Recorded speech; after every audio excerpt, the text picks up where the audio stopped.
ایک تھی چمگادڑ۔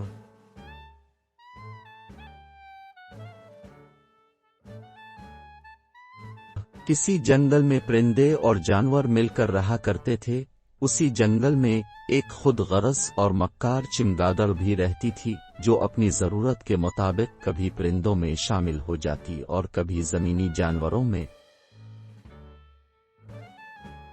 ایک دن کسی بات پر جانوروں اور پرندوں میں لڑائی ہو گئی۔ لڑائی کے موقع پر کبھی جانوروں کا پلہ بھاری ہو جاتا اور کبھی پرندوں کا۔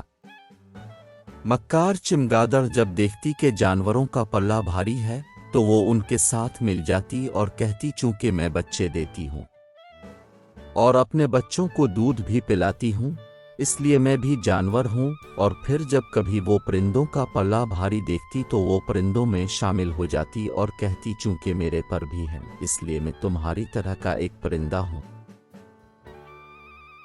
یوں مکار چمگادڑ کبھی یہاں تو کبھی وہاں شامل ہوتی رہی۔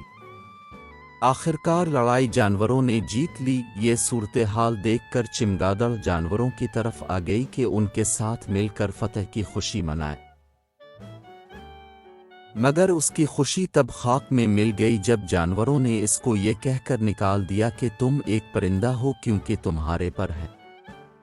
تب چمگادڑ جلدی جلدی پرندوں کے پاس آئی کہ ان کو اپنی وفاداری کا یقین دلا سکے، مگر اب پرندے بھی اس کی چالاکی سمجھ چکے تھے۔ انہوں نے بھی اسے یہ کہہ کر اپنے گروہ سے نکال دیا کہ تم پرندہ نہیں ہو بلکہ ایک جانور ہو، کیونکہ تم بچے دیتی ہو اور اپنے بچوں کو دودھ بھی پلاتی ہو، اس لیے پرندوں میں تمہارے لیے کوئی جگہ نہیں۔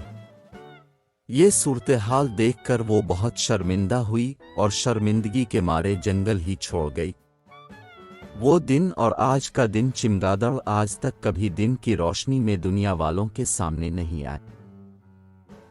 ہمیشہ اندھیرے کے وقت باہر آتی ہے کہ دنیا والوں سے نظریں بچا کر مزید شرمندہ نہ ہونا پڑے۔